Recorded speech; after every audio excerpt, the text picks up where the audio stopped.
Um super El Niño pode se formar entre o fim de 2026 e o início de 2027. De acordo com as projeções, pode ser o mais intenso dos últimos 140 anos. De acordo com a National Oceanic and Atmospheric Administration, o Serviço Meteorológico dos Estados Unidos, existe uma chance de 82% de o fenômeno se formar já no segundo semestre de 2026, com temperaturas das águas subindo cerca de 1,3 graus Celsius. Fizemos este vídeo para entender o que é o Super El Niño e quais os riscos para a população mundial. Para início de conversa, vamos entender o que é o El Niño. O El Niño é o aquecimento anômalo das águas superficiais na faixa equatorial do Oceano Pacífico. Essa água que emerge aqui em condições normais, ela é fria. Quando eu tenho El Niño, e aí a gente não sabe se os alísios enfraquecem porque a água aquece ou se a água aquece porque os alísios enfraquecem. Mas a gente começa a observar, como eu tenho nessa figura, surgir águas mais quentes na costa oeste da América do Sul. Dependendo da intensificação desse aquecimento, essa circulação, esses ventos, eles enfraquecem e em determinadas situações eles até invertem o sentido. A diferença principal entre o El Niño e o Super El Niño está na intensidade do aquecimento do oceano, segundo especialistas. Quando eu tenho um El Niño chamado forte, esse aquecimento é tão alto, se eu tenho mais de 2 graus de aquecimento na água equatorial do Pacífico, eu posso ter uma inversão na direção do vento. Tá? Agora, independente de ser um El Niño fraco ou moderado ou forte, o que eu vou ter em anos de El Niño, quando eu tenho essa água mais aquecida, que é essa faixa amarela, eu tenho uma inversão desse movimento ascendente e descendente. Então, onde ele subia, ele passa a descer, e onde ele descia, ele passa a subir, e onde ele subia, ele passa a descer. É uma inversão das células. A gente chama de El Niño fraco a moderado de 0, quando o aquecimento, né, é de 0 a 1,5 graus. A partir de 2 graus, ele é considerado forte. Tá? Um fortíssimo vai ser mais de 3 graus. E aí, se eu tenho um evento muito forte, se eu tenho um El Niño muito forte, eu vou ter não só o enfraquecimento dos alísios, eu vou ter a inversão dos ventos. E aí eu posso potencializar os impactos. Em relação a calor, eu posso ter um calor mais forte, eu posso ter uma seca severa no norte, se aqui eu não tiver as águas acima do normal.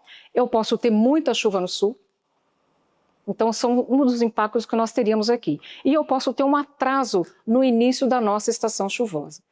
Agora que já sabemos as diferenças, vamos voltar um pouco no tempo e entender os graves impactos provocados pelo último Super El Niño. Em 1877 e 1878, esse fenômeno desencadeou graves crises de falta de alimentos em todo o mundo.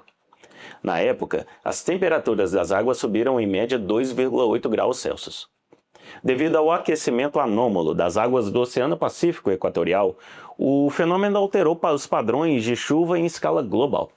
Entre os impactos das anomalias climáticas durante 1877 e 1878 estava a seca intensa e prolongada em muitas regiões do mundo, principalmente na América do Sul, Índia e África.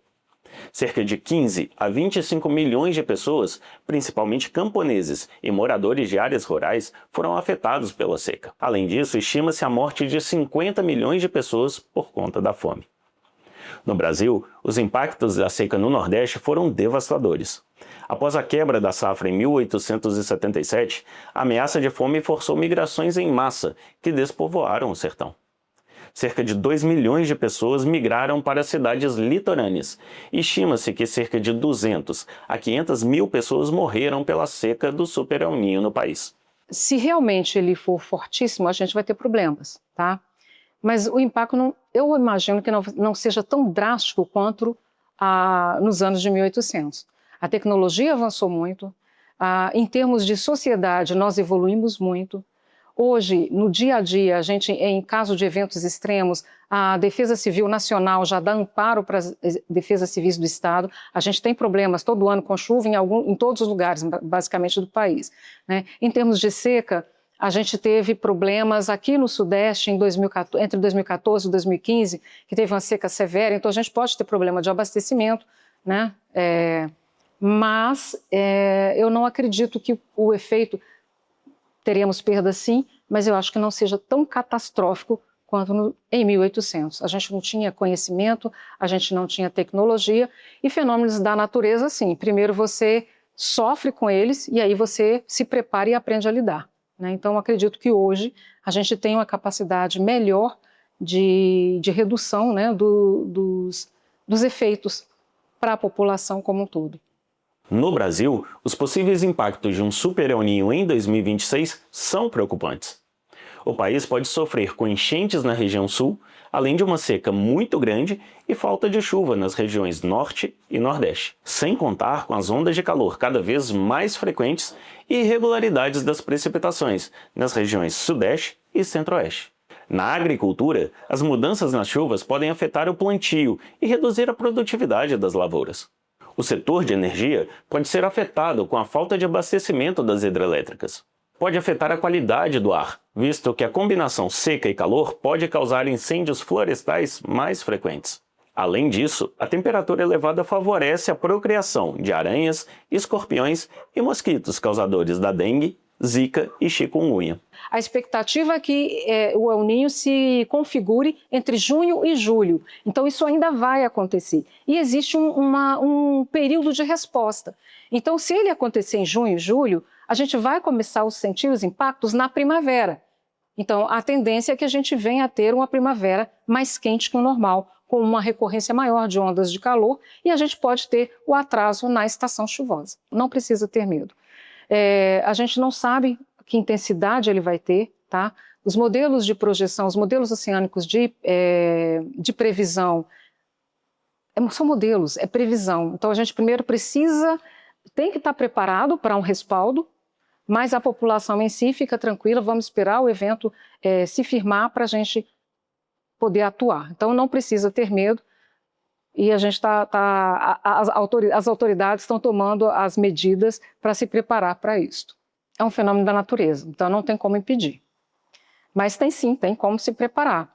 Então, já começar, em caso das plantações, que eu acho que quem sofre mais com isso é a agricultura, no caso, a produção de alimentos, principalmente, e as pessoas já começarem a pensar antecipadamente em irrigação, em sementes mais fortes, né, que agora já tem trabalhado muito isso, para aguentar esse calor forte. Agora, em termos de água, onde a gente tiver seca, aí só com irrigação mesmo se tiver.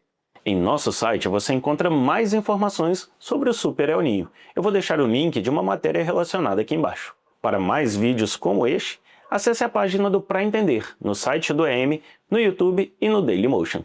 Até mais!